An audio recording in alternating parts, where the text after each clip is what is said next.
Minhas amigas, meus amigos, muito bom dia. Bom dia. A paz de Jesus para nós e que nós possamos recebê-la em nossos corações, porque ela é incessante em nossas vidas, mas é que tantas vezes temos dificuldade de enxergá-la ao nosso redor. O que Danilo está fazendo ali na frente para falar sobre esse tema? Pasmem. Eu fui durante muitos anos professor de Ecologia Humana na rede FTC, no curso de Psicologia. Eu amo esse assunto e volta e meia algumas casas espíritas reiteradamente me convidam para falar, porque é um assunto que sempre me tocou. Conforme vou falar mais adiante, sou um profundo admirador de Gautama Buda, Siddhartha Gautama, o Buda, que tem uma perspectiva ecológica muito bem demarcada, e também sou um profundo devoto, posso falar dessa forma, de Francisco de Assis. Esses dois que eu considero verdadeiros ecologistas, no sentido mais profundo desse termo. E obviamente, como diz a própria Joana de Ângeles, Jesus, o maior ecólogo que já esteve no planeta Terra. Jesus é ecólogo? Vamos falar um pouquinho sobre essa caminhada. Primeiro, é importante a gente fazer a demarcação de algumas coisas. Espiritismo nasce lá no dia 18 de abril de 1857, na publicação do Livro dos Espíritos, correto? 9 anos depois, olha isso, 9 anos depois, tivemos ali no país fronteiriço, do lado da França, na Alemanha, um rapaz chamado Ernest Haeckel.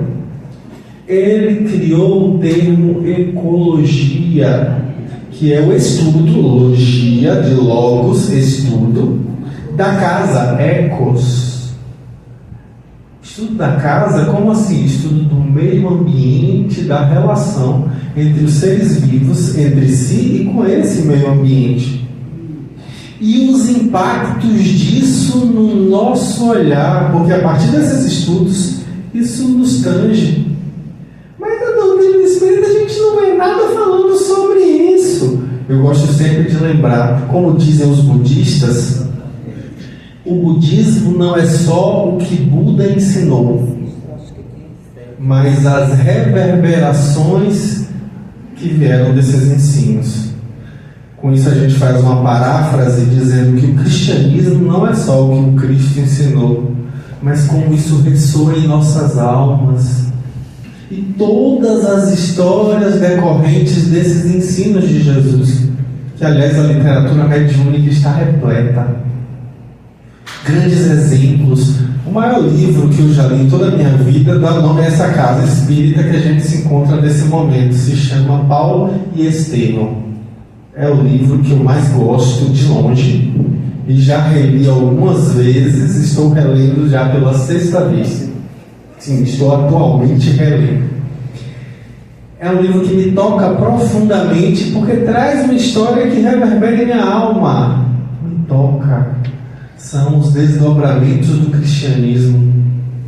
Do mesmo modo, espiritismo não é só o que Kardec ensinou, é também o que vem a partir daí.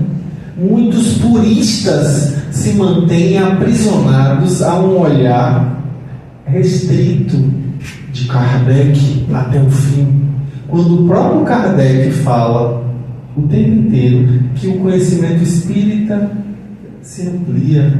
No livro A Gênese, pelo menos 3 passagens nós temos Kardec dizendo que, por exemplo, caso o espiritismo, em confronto com a ciência, se mostrar improfícuo, que a gente fique com a ciência.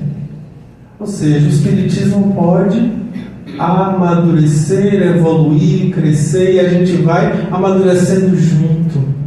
Não estava tudo pronto lá, tudo dado lá à época de Kardec. Outras informações viriam. Mas tem gente que abomina esse tipo de ideia e fica preso à letra, a Kardec, o tempo inteiro. Já que a gente está nessa perspectiva de ficar preso a Kardec, ainda assim em Kardec a gente vai achar muita coisa sobre esse assunto da manhã de hoje. Vamos lá, no Livro dos Espíritos, na parte 3ª, no capítulo a respeito da lei de conservação, e o que vem logo depois, que é o sobre a lei de destruição. Está lá na parte 3ª, questões de 702 a 727, o capítulo 5 do livro 3º. Temos ali um item, que é o item de número 705, que eu leio integralmente aqui pelo interesse que nos traz. Porque nem sempre a terra produz o bastante para fornecer ao homem o necessário. Se isso não é um tema ecológico, eu não sei o que seria. Pois bem, o que é que a gente vai encontrar ali? A resposta dos espíritos a Kardec é que, ingrato, o homem a despreza. O homem despreza a terra. Ela, no entanto, é excelente mãe. Muitas vezes também ele acusa a natureza do que só é resultado de sua imperícia ou de sua imprevidência. A terra produziria sempre o necessário, se com o necessário soubesse o homem contentar-se. Se o que ela produz não lhe basta a todas as necessidades, é que ele emprega no supérfluo que poderia ser aplicado no necessário. Aí dá uma pausa, porque os espíritos vão tentar explanar de uma maneira didática. Eles dizem assim: olha o árabe no deserto. Acha sempre de que viver, porque não cria para si necessidades factícias. Opa! Então, necessidades factícias nós criamos para nós. É isso que o Espírito está colocando. E aí ele diz: desde que haja desperdiçado metade dos produtos em satisfazer a fantasias, que motivos tem o homem para se espantar de nada encontrar no dia seguinte? E para se queixar de estar desprovido de tudo quando chegam os dias de penúria? Em verdade vos digo, imprevidente não é a natureza, é o homem, que não sabe regrar o seu viver. Se isso não é uma chamada na chincha, como a gente chama aqui em Salvador, eu não sei o que é. É o momento de buscarmos abrir os olhos para isso aqui que está bem colocado. E outras questões, lei de destruição, capítulo seguinte, a questão de número 735, os espíritos colocam: o que você deve pensar da destruição quando ultrapassa os limites que as necessidades e a segurança traçam? Aí tem uma subpergunta: da caça, por exemplo, quando não objetiva senão o prazer de destruir sem utilidade. Aí a resposta dos espíritos também vai lá na ferida, sem pomadinha do logopedo. Predominância da bestialidade sobre a natureza espiritual. Toda destruição que excede os limites da necessidade é uma violação da lei de Deus. Os animais só destroem para a satisfação de suas necessidades, enquanto que o homem, dotado de livre-arbítrio, destrói sem necessidade. Terá que prestar contas do abuso da liberdade que lhe foi concedida, pois isso significa que cede aos maus instintos. Ou seja, nós temos responsabilidades no uso do recurso de que dispomos. Dentro da psicologia, nós temos mais recentemente uma corrente que é bem forte, mas infelizmente não é muito aceita no meio acadêmico, que é a psicologia transpessoal, que é a abordagem da psicologia que se dispõe a estudar o fenômeno espiritual, a estudar a mediunidade, a estudar os fenômenos que eles chamam de paranormais. Nós sabemos, nós espíritas, que são fenômenos normais, mas para eles são paranormais. Então são as chamadas experiências anômalas, circunstâncias que eles se dispõem a estudar detalhadamente, buscando ali compreender no sentido palingenésico, que a gente no espiritismo chama de reencarnatório, é a mesma coisa. No sentido interexistencial, que a gente no espiritismo chama de mediúnico, é a mesma coisa. Pois bem, o que é que a gente vê lá dentro da psicologia transpessoal? Tem um autor que eu gosto muito, que tive o prazer de conhecer pessoalmente. fui a algumas palestras dele, algumas aulas dele, fui aluno dele em aulas, que é um cara que eu sempre admirei muito, chamava Pierre Weil. Pierre Weil tem uma frase que eu acho fantástica, ele já repetiu algumas vezes, inclusive aqui na casa, que quando uma onda olha para outra onda, é o oceano que olha para si mesmo. Ou seja, nós vivemos, dentro do olhar da psicologia transpessoal, uma neurose do paraíso perdido.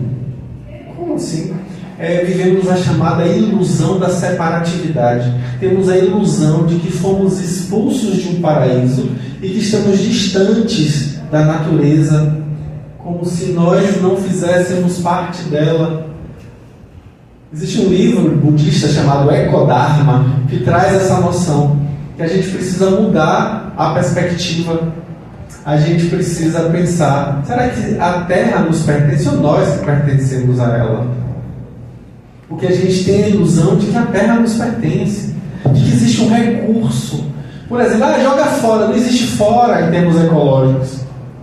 Vai jogar fora o lixo aonde? Como assim fora? Não existe essa noção de separação. A gente pensa na natureza, a gente pensa numa floresta, pensa num rio ou no mar, ou alguma coisa assim distante de nós, como se a gente não fizesse parte dela. Isso é ilusão de separatividade, e é isso que tem causado dentro do olhar da psicologia transpessoal essa dificuldade sistêmica de nós nos vermos parte desse grande sistema chamado vida. Nós temos uma ilusão de que estamos afastados, como se verdadeiramente aquilo ali não fosse parte de nós e nós não fôssemos parte daquilo. Então é preciso volta e meia que a gente se lembre que quando uma onda olha para outra onda, é o oceano que olha para si mesmo.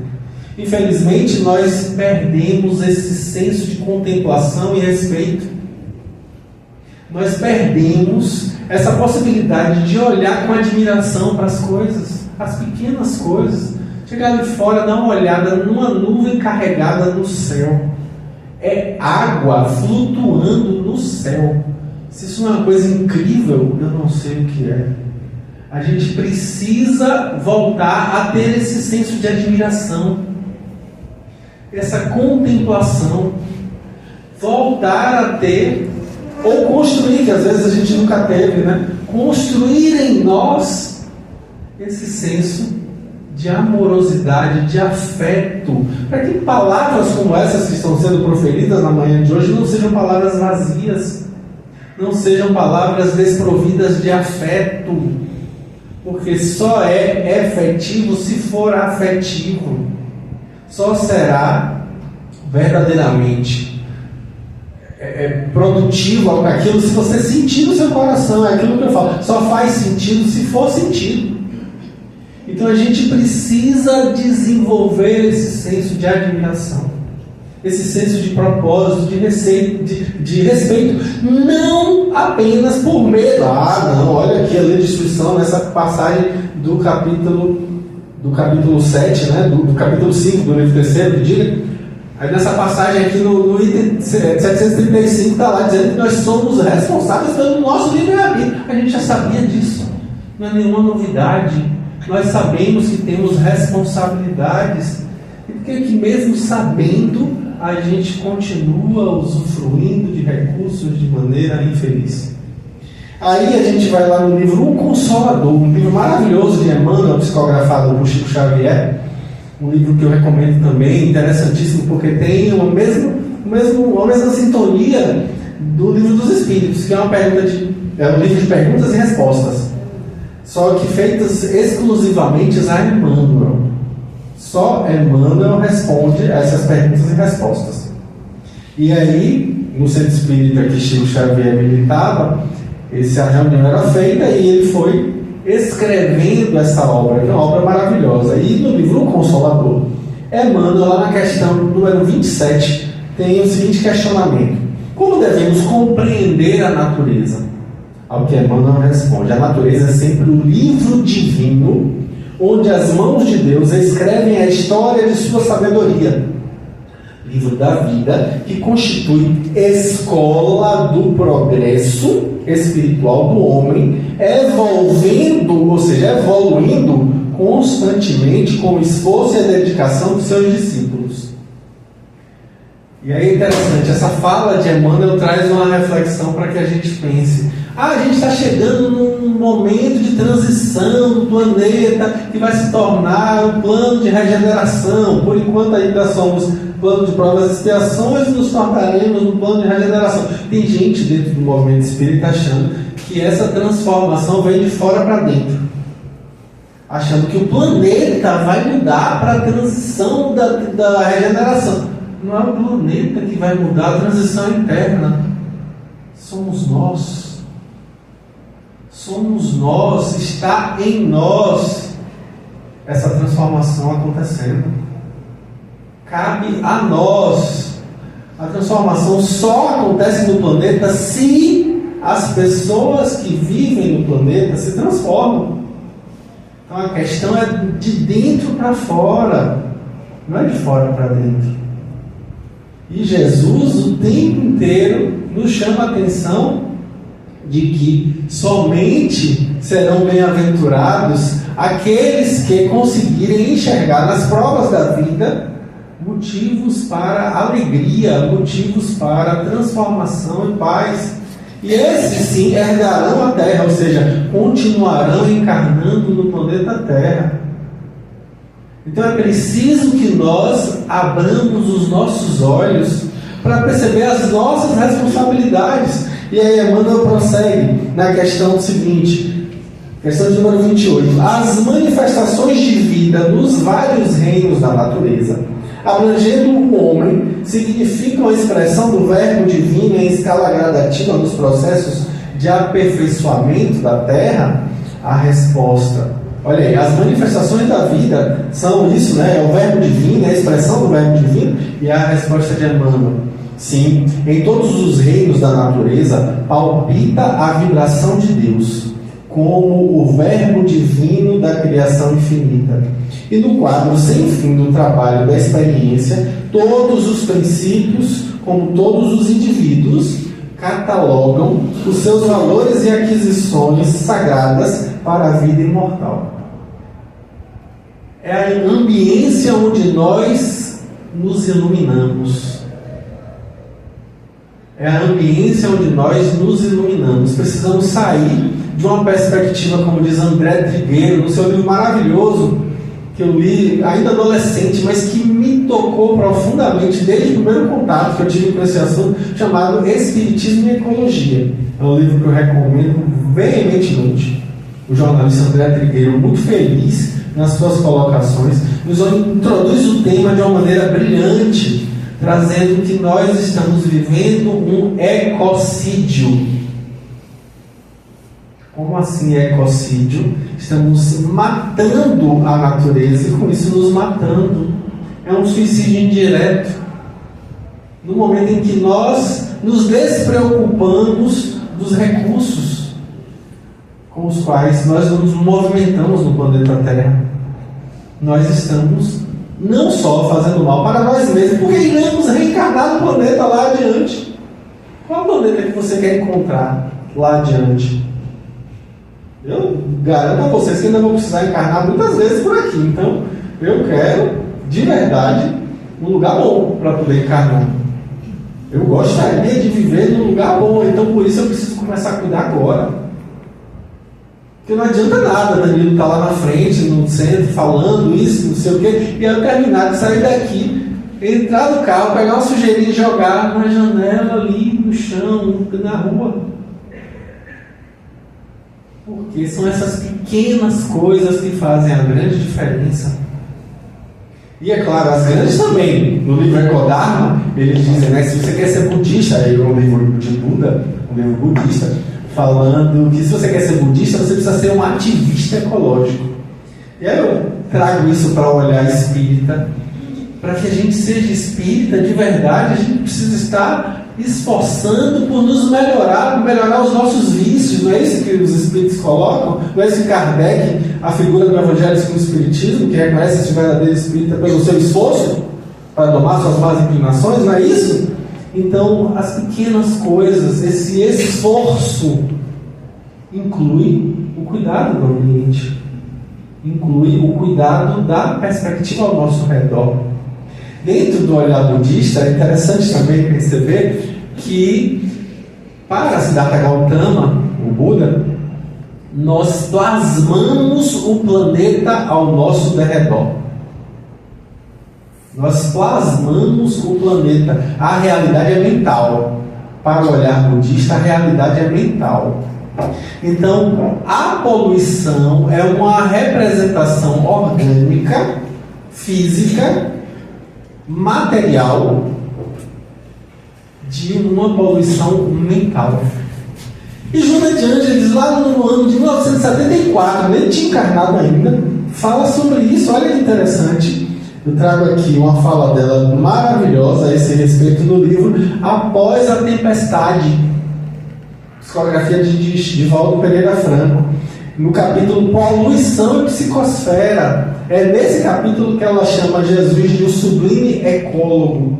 E é nesse momento que ela fala que a poluição no planeta, olha isso, lá na década de 70, ela já falava disso. A poluição do planeta começa nas nossas mentes. A poluição do planeta começa nas nossas mentes. Acho interessante pela proximidade com o olhar budista. E no grupo de estudo que nós temos aqui aos sábados, é o grupo de estudo da série psicológica de Joana de Ângeles, estamos neste momento concluindo quase o livro Plenitude, que ela se debruça sobre o olhar budista a respeito do sofrimento. E ali também vamos ver nuances do olhar de Joana a respeito da forma como nós lidamos com o nosso ambiente, a nossa ambiência, seja ela psíquica, a egrégora que nós geramos, a nossa psicosfera, seja ela também ambiental no sentido físico da palavra. Então é preciso que nós estejamos de olhos muito abertos, porque o meio ambiente influencia muito no espírito. Emmanuel, no livro Consolador, coloca na questão de número 121. A pergunta é a seguinte: o meio ambiente influi no espírito?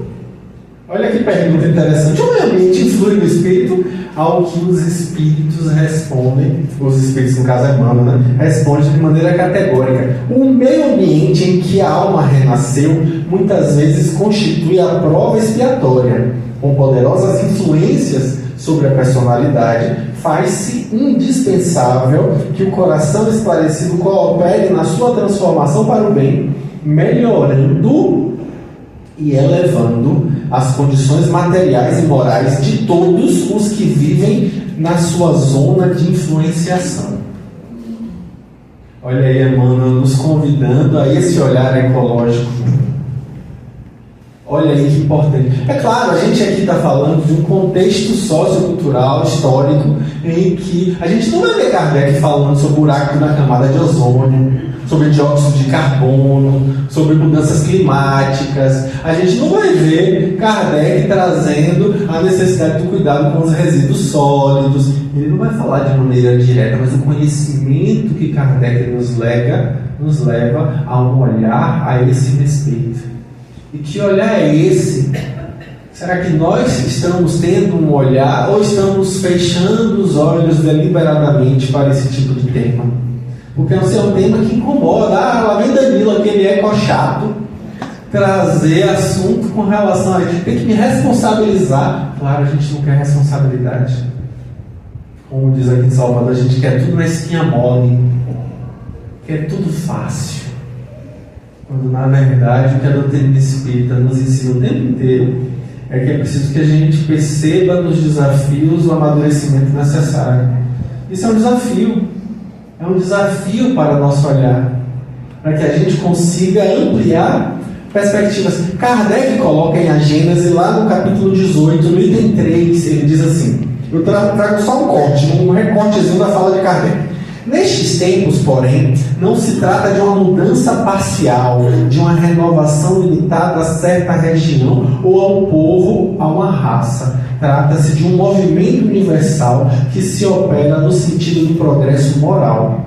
uma nova ordem de coisas tende a estabelecer-se. Precisamos fazer parte dessa nova ordem de coisas. Precisamos nos engajar nesse propósito. Precisamos perceber as nossas responsabilidades em sermos parte da transformação, porque quando a gente não é parte da transformação, a gente é parte do problema. O que a gente prefere, ser parte do problema? Não, né?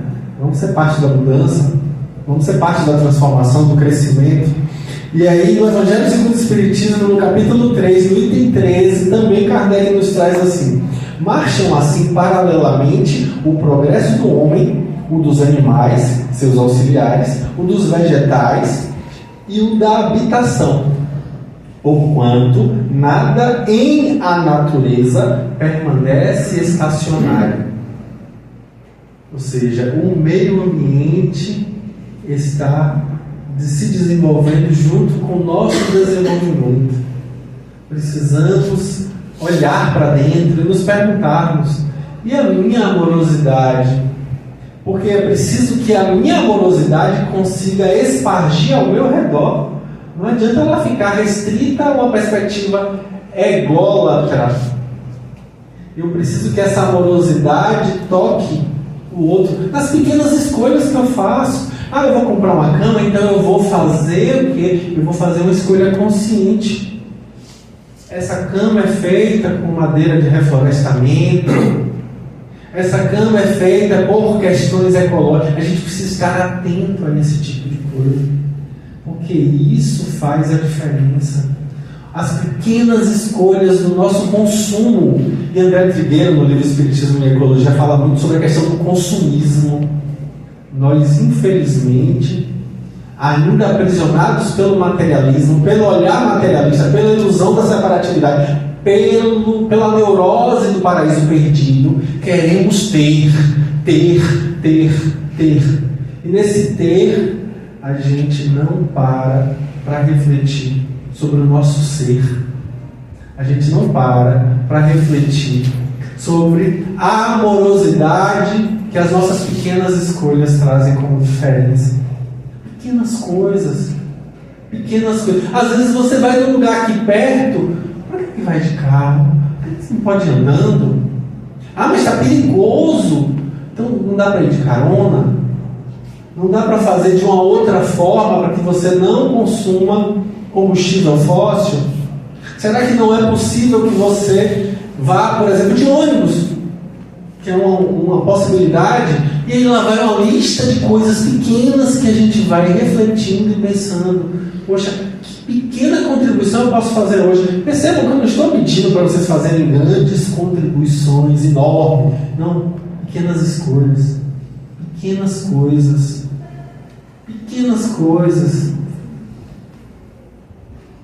Essas pequenininhas coisas vão fazer uma diferença enorme. A gente vai dispensar água, escovando o dente com a água aberta. Eu fico me perguntando. Lá em casa eu tenho um adolescente em casa, né? Então imaginem a situação. Filha, a gente sabe que precisa preservar, né? Pai, lá vem o senhor com esse papinho. Não é papinho não, filha. A gente precisa abrir os olhos para isso. A gente precisa estar atento. Está escovando o dente ali e está com a água aberta, desperdiçando água potável, enquanto tem pessoas que não têm sequer água para beber. Então é absolutamente essencial que a gente amplie o olhar da amorosidade, para que não seja um discurso vazio, para que não seja algo só teórico. É preciso que a gente alargue o olhar.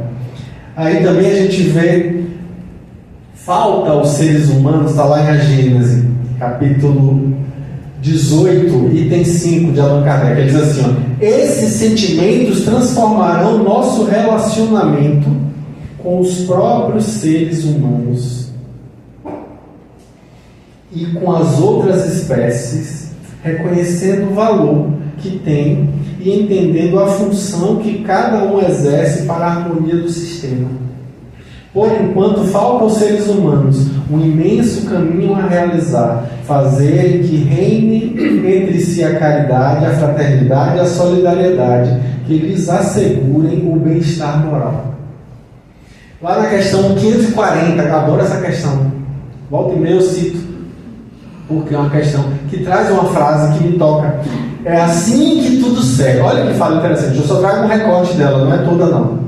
Do Livro dos Espíritos, que é 540. É assim que tudo segue, tudo se encadeia na natureza, desde o átomo primitivo até o arcanjo, que também começou pelo átomo.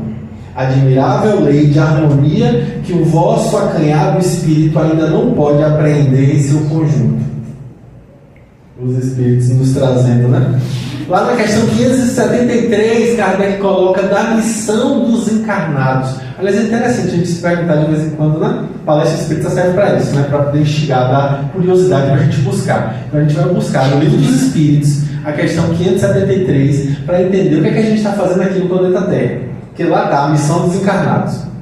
A resposta de por que a gente está encarnado, para que a gente está encarnado no planeta. Aí eu trago aqui só um vislumbre para a gente pensar. Ele coloca uma frase, os Espíritos respondem a Kardec dizendo que tudo na natureza se encadeia.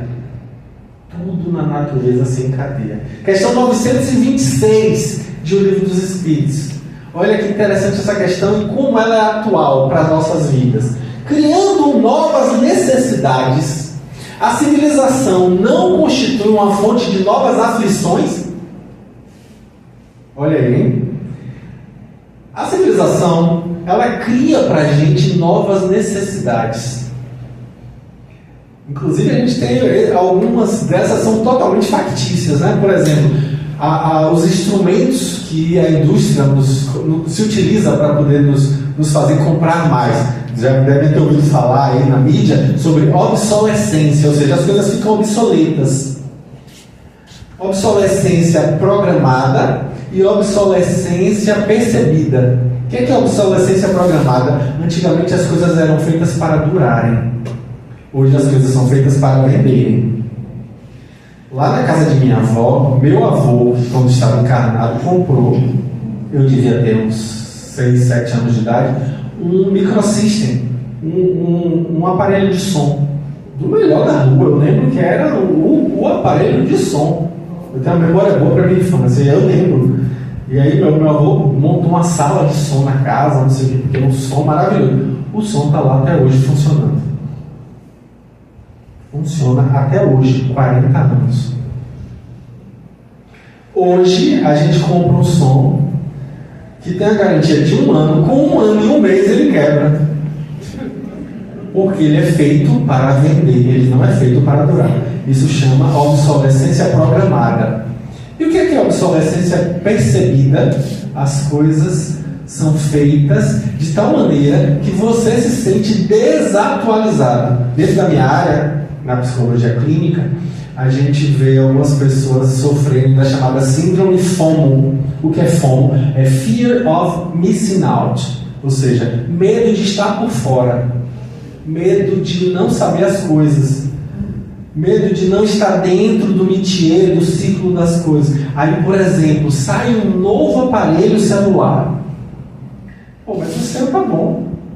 Não, mas eu preciso do novo, porque senão eu vou estar por fora. Eu não vou estar no métier, eu não vou estar inserido, eu não vou me sentir parte. E por isso eu me sinto obrigado a comprar, apesar de ter um aparelho funcional, tudo certinho, está tudo bom, pode funcionar, pode ainda durar muito tempo com você. Mas não, você tem uma necessidade factícia de comprar. Olha o consumismo aí. Isso é consumismo. Quando você cria para si necessidades inexistentes para caber, para se sentir parte, para se sentir incluído. Pois é, a gente infelizmente ainda faz isso. A gente infelizmente ainda tem esse tipo de padrão. Então, nos deixamos levar pelas estratégias de venda. Nos deixamos levar porque ainda somos muito inconscientes de nós mesmos. Quanto menos a gente se conhece, mais a gente deixa que o outro diga quem nós somos. E com isso a gente vai tentando caber. É preciso que a gente tome consciência, olhe para si e se perceba de outra maneira. E se pergunte volta e meia, quais são minhas reais necessidades? Aí os Espíritos respondem, né? Criando novas necessidades, a civilização não constitui uma fonte de novas aflições? Os Espíritos dizem, os males deste mundo estão na razão das necessidades fictícias que vos criais. Há muitos desenganos se poupa nessa vida aquele que sabe restringir seus desejos e olha sem inveja para o que está acima de si. Aí vem a frase, a grande frase, que eu adoro essa frase, da questão 926. O que menos necessidades tem, esse o mais rico. Ou seja, mais rico é quem menos tem necessidade. A gente, infelizmente, é educado ao contrário.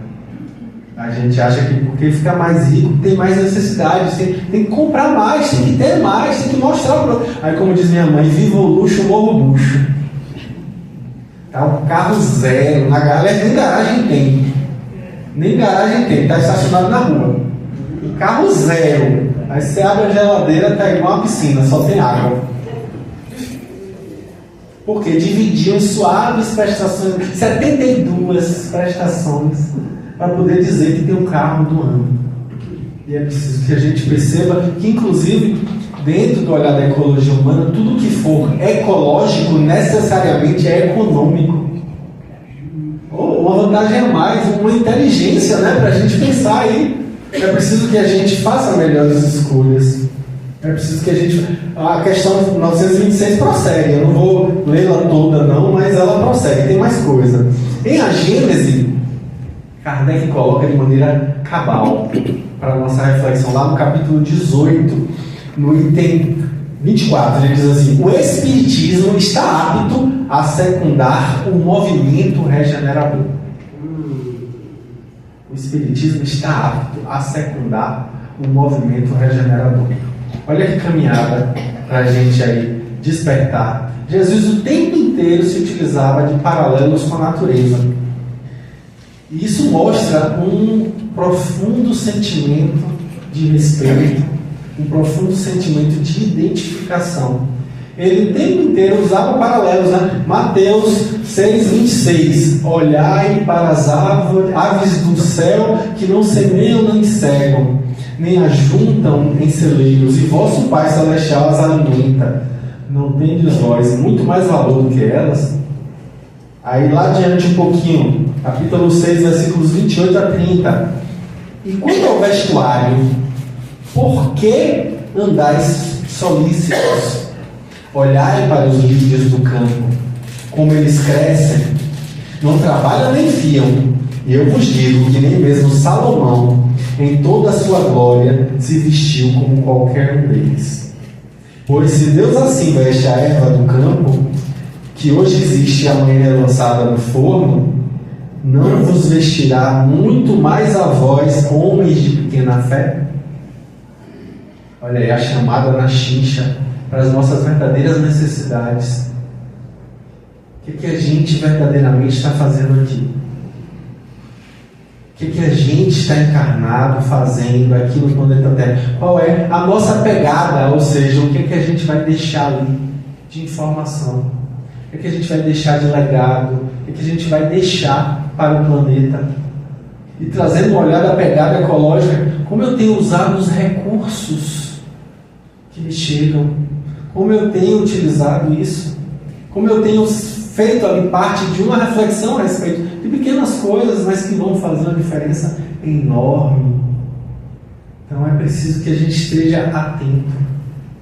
É preciso que a gente esteja inserido nesse olhar, para que a gente verdadeiramente seja discípulo de Jesus, porque o caminho é esse. A gente está aqui na Casa Espírita o tempo inteiro trazendo a necessidade de vivenciar o Espiritismo como o cristianismo primitivo. E qual foi o propósito da encarnação de Francisco de Assis no planeta, se não de reviver esse cristianismo primitivo? Porque, conforme os relatos dos espíritos superiores que nos elucidam, Francisco de Assis foi João Evangelista, o apóstolo mais jovem.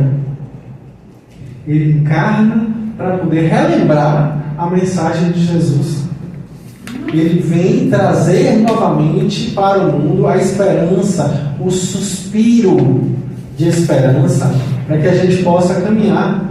Ele que preconizava o tempo inteiro a necessidade dessa amorosidade. Ele que conversava com as plantas, conversava com os pássaros, com os peixes, pregava para os peixes, pregava para os pássaros. Assim como o seu discípulo Antônio, Santo Antônio de Pádua, ou Santo Antônio de Lisboa, que é o mesmo santo, que também conversava, quando criança ele conversava com os pássaros sobre Jesus, com os peixes também. Francisco de Assis, certa feita, passa na cidade de Gubbio, na Itália, e aí os moradores falam de um lobo que estava atacando as pessoas dessa aldeia, atacando também a criação pecuária. E aí o que é que ele faz? Ele entra na mata e vai conversar com o lobo, falar de Jesus com o lobo, conversar sobre Jesus. E aí o que é que acontece? Em certo momento ele pergunta para o lobo se ele está entendendo. Se ele estiver entendendo, que ele levante a pata. Aí o lobo vai lá, levanta a pata e bota em cima da mão dele, e ele se torna um amigo. Até que 2 anos depois o lobo falece, e como ele havia virado um amigo da aldeia, ele era alimentado pelas pessoas. Volta e meia ele voltava, as pessoas deixavam o alimento dele ali, ele não incomodou mais ninguém. Olha que respeito, olha que lição de respeito. Certa feita, Francisco foi falar às pessoas, as pessoas não queriam ouvir, ele voltou-se para as árvores para conversar com os pássaros sobre Jesus, sobre o Criador, sobre a gratidão que elas deveriam ter ao Criador por existirem. E os pássaros se abaixavam como quem estivessem concordando com Francisco. Olha que senso de amorosidade profunda, uma coisa vivencial, sentimental, afetiva. Não é uma coisa da boca para fora, é preciso que a gente vivencie. Aí eu concluo minha fala com o Cântico das Criaturas, ou alguns preferem chamar de Cântico ao Irmão Sol, escrito por Francisco de Assis, um dos mais belos poemas de Francisco para o mundo. Ele diz assim: Altíssimo, onipotente, bom Senhor, Teus são o louvor, a glória, a honra e toda a bênção. Só a Ti, Altíssimo, são devidos. E homem algum é digno de Te mencionar. Louvado sejas, meu Senhor, com todas as Tuas criaturas, especialmente o Irmão Sol, que clareia o dia e com sua luz nos alumia. E ele é belo e radiante, com grande esplendor. De Ti, Altíssimo, é a imagem. Louvado sejas, meu Senhor, pela irmã lua e pelas estrelas, que no céu formaste claras e preciosas e belas. Louvado sejas, meu Senhor, pelo irmão vento, pelo ar, ou nublado, ou sereno, e todo o tempo, pelo qual as criaturas das sustento. Louvado sejas, meu Senhor, pela irmã água, que é muito útil e humilde, e preciosa e casta.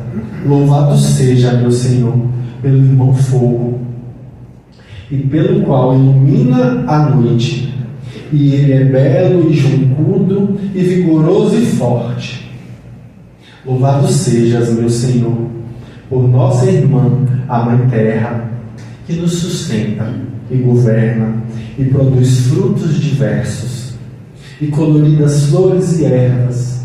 Louvado sejas, meu Senhor, pelos que perdoam por Teu amor, e suportam enfermidades e tribulações. Bem-aventurados os que sustentam a paz, que por Ti, Altíssimo, serão coroados. Louvados sejas, meu Senhor, por nossa irmã, a morte corporal, da qual homem algum pode escapar. Ai dos que morrerem em pecado mortal. Felizes os que ela achar, conformes à tua santíssima vontade, porque a morte segunda não lhes fará mal. Louvai e bendizei a meu Senhor, e dai graças, e servi-o com grande humildade. São Francisco de Assis. Que as bênçãos do poverelo de Assis, do pobrezinho de Assis, possam alcançar nossos corações e nos inspirar a uma amorosidade sincera e profunda, a um respeito verdadeiro, sentido ao planeta Terra, que nos acolhe tão amorosamente e nos traz as oportunidades de que necessitamos para a nossa jornada evolutiva. Que assim seja.